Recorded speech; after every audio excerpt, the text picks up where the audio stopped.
Hello everyone, what is up? It is me, AlbyMTG. For today's video, we have another episode of the Magic the Gathering Content Creators Community Cup. Here you can see we're going up against JakeMTG in this round. This will be match number 3 of round 1, so we're still on the Jund Rhythm of the Wild deck, and I'm ready for some more sweet games. We are currently 6-0 so far.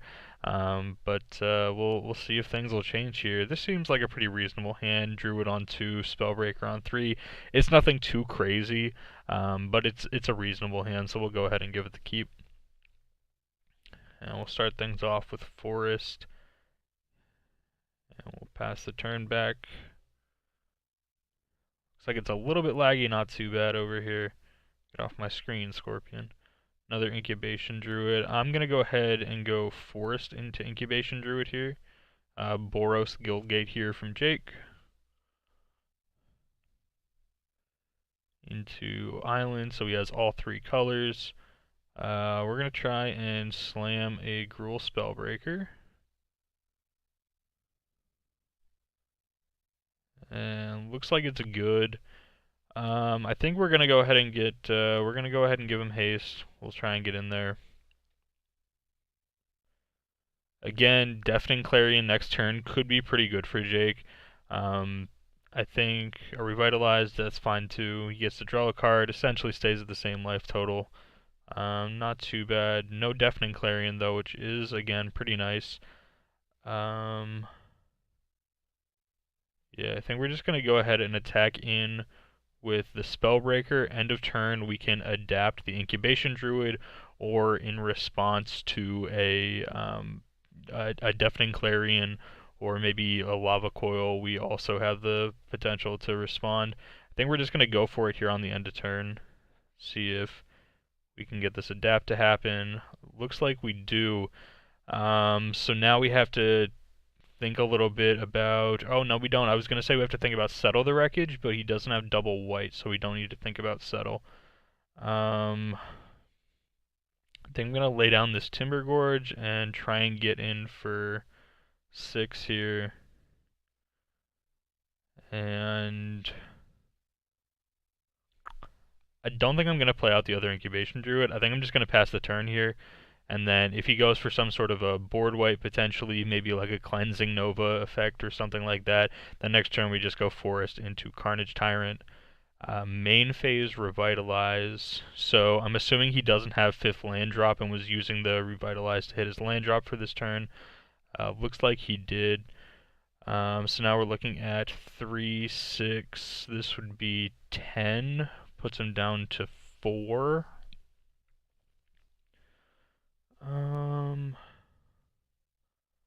Kind of like that. I don't mind that too much.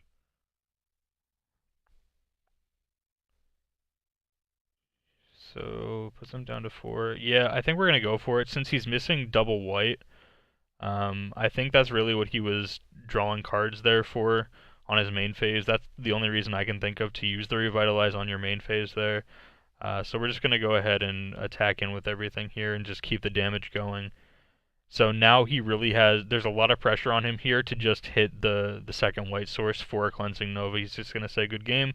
Couldn't find the double white source, so I'm assuming it was a lack of being able to cast some sort of a sweeper, something like a Cleansing Nova, something like a Settle the Wreckage, something that could really slow us down.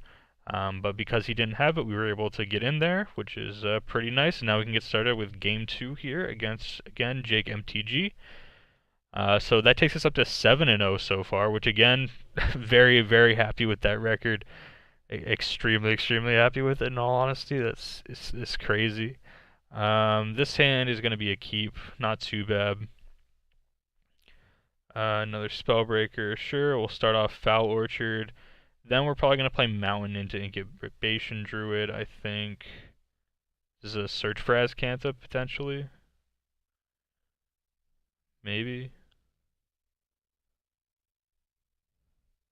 So he's probably choosing between Search for Azcanta and some type of counter spell, would be my best guess. I think we're just going to go for it anyway. We're just going to try and play the Incubation Druid. If he counters the Incubation Druid, I don't think we mind too much. We can still next turn cast Harpooner or Branchwalker if the Druid dies. If the Druid doesn't die though, and we can find an untapped land, we can hit this Nullhide Ferox, which would be very, very nice. And passes the turn. Rhythm of the Wild, you say? I mean, I can't say no to a Rhythm of the Wild, right? Like, there's so many. He can't have Absorb. He could have Sinister Sabotage. Um, Man, I just want to play Rhythm of the Wild. Let's hope for no counter. If he has the counter, like, he needs to counter this. Yeah, so Ionize, there's the counter. And we can pass the turn back.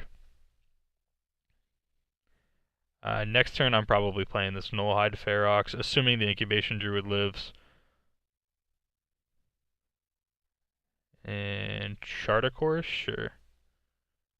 So maybe Jake is more of like a Drake's control deck, potentially. Chart a Course is really kind of a card that you would see much more in Drake's and maybe Phoenix as well, sort of decks. But I don't think those kind of decks normally run Revitalize unless he was just kind of hedging against possibly a more aggressive strategy that we could have been running. Like I know Bronson's deck was kind of more aggressive, just going to discard an Izzet Guildgate there. And I think, yeah, it's Ferox time. We're just going to bring him out. Since he only has 2 mana here, he basically needed to have Essence Scatter. That's like the only card that can really hit the counter the Ferox there with 2 mana. I guess he could have like Quench as well, potentially. But I'm more than happy to slam this Ferox down here. Potentially has like a Teferi now, or the Cleansing Nova, so there we go. Still fine with me. We're gonna... It's between Spellbreaker and Branchwalker. We could just play both of these out this turn. I guess that's fine. Let's see what we explore into off of the Branchwalker. Find Finality. Do I want Find Finality? I think that's alright. I think we're going to keep Find Finality on top. We'll play out a Crawl Harpooner. I think the Find Finality is fine because of the chance that he's probably a Drake's deck after seeing the... Or maybe has Drake's at least as win conditions with Chart a Course being in his deck. Also, we can just get back some potential creatures later on. We can get back a Nullhide Ferox. Maybe if he deals with some number of these creatures, then we can go ahead and get those back as well. And Lava Coil on the Branchwalker seems fine. My guess is since he Lava Coiled the Branchwalker, he doesn't have Settle the Wreckage right now. If he had Settle the Wreckage, he would be hoping for the 2-for-1 scenario instead of just the 1-for-1 scenario. Sinister Sabotage there is fine. I'm cool with that. Essence Scatter hits the graveyard. We'll go ahead and attack in with the Harpooner. Plays a Mountain into Niv Mizzet Parun. Normally that would be a pretty crazy card, but we do have the Crawl Harpooner here, so we're just going to go ahead and trade off Crawl Harpooner for Niv Mizzet. I can't let this Niv Mizzet stick around on the table. That's not something I can allow here. We'll go ahead and attack back. We might actually, yeah, I think I'm just going to use this opportunity now to resolve the Find half and get back a Ferox, and then it's between Spellbreaker and Harpooner. Let me look at his life total quick. 17. So 14. I think just to be a little bit more safe, we're going to take the Harpooner, since most of his win conditions most likely do have flying. If he has second Niv Mizzet, the Harpooner will give us a way to deal with second Niv Mizzet. Rhythm of the Wild, you say? I love Rhythm of the Wild. This card is so good. We're going to go ahead and attack in first. And with one card in hand, we're just going to play the Rhythm of the Wild. It resolves, which is fantastic. And then next turn, he might actually be dead. This is 6-9 with... Yeah, so if he has 0 interaction, he's actually just dead here. Oh wait, no, he's not. We needed to hit another land for him to actually just be dead. 3, 6 would be 6 plus 5 is 11. So that doesn't work either. I guess we'll go. Spellbreaker helps us play around Settle the Wreckage, which again is potentially a card that he could have here. We'll go ahead and give haste, and then go ahead and give the +1/+1 counter. I'm not going to overextend into a board wipe here by playing out the other Crawl Harpooner. We have him potentially dead next turn, or we can just give haste to one of these other creatures next turn anyway. So again, like I said, not going to overextend into a potential sweeper.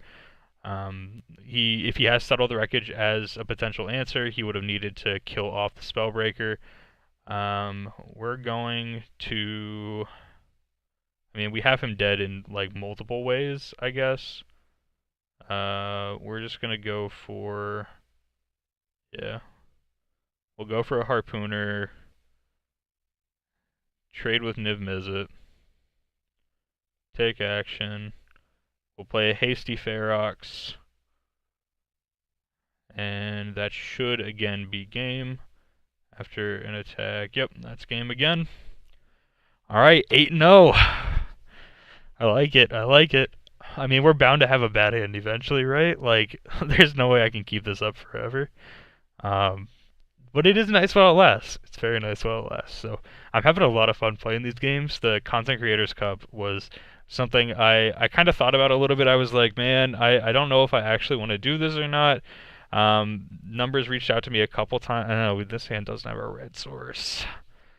Double Rhythm of the Wild, though, is pretty dumb. If we can find a red source, this hand is really good.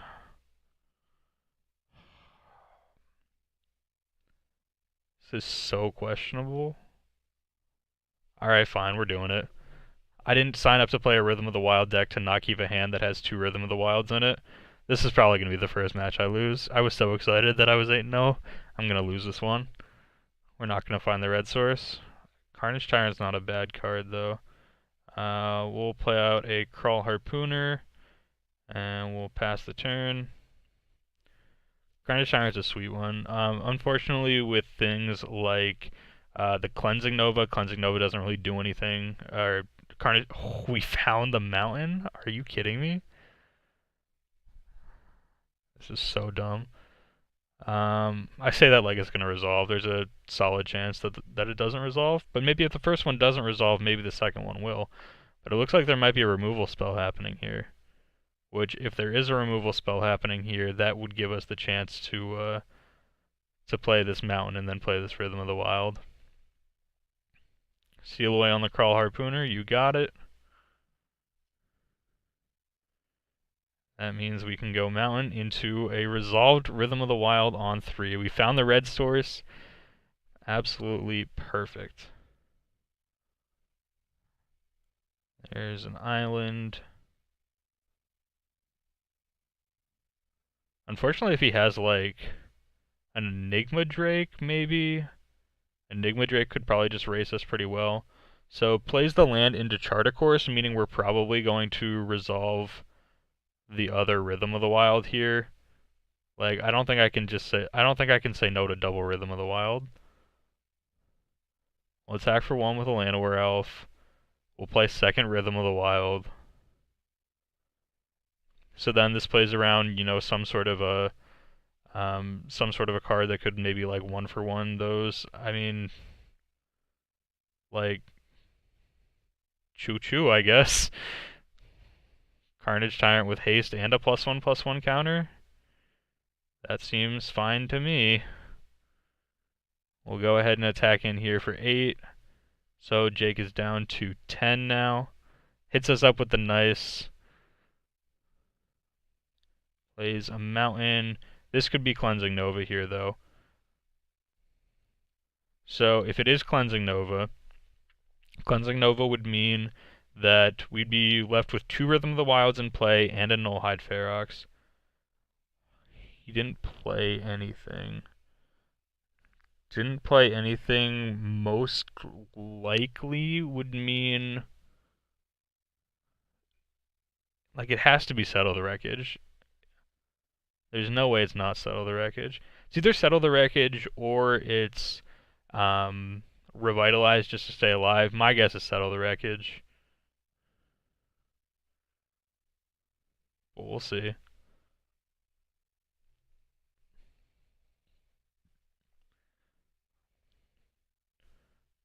And Explosion for 1. Okay, that works too.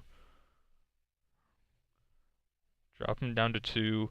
Again, I'm not going to play the Ferox now. If he's relying on some sort of a Cleansing Nova effect to wipe away the Carnage Tyrant, then we'll just make a hasty Ferox next turn and we'll try and win the game with that. Plays the island, plays Niv Mizzet, and Niv Mizzet is not going to get the job done. We are going to play a hasty Ferox, +1/+1 counter, haste, hit him with a good game, and turn our boys sideways. And we got it. I mean, I guess we...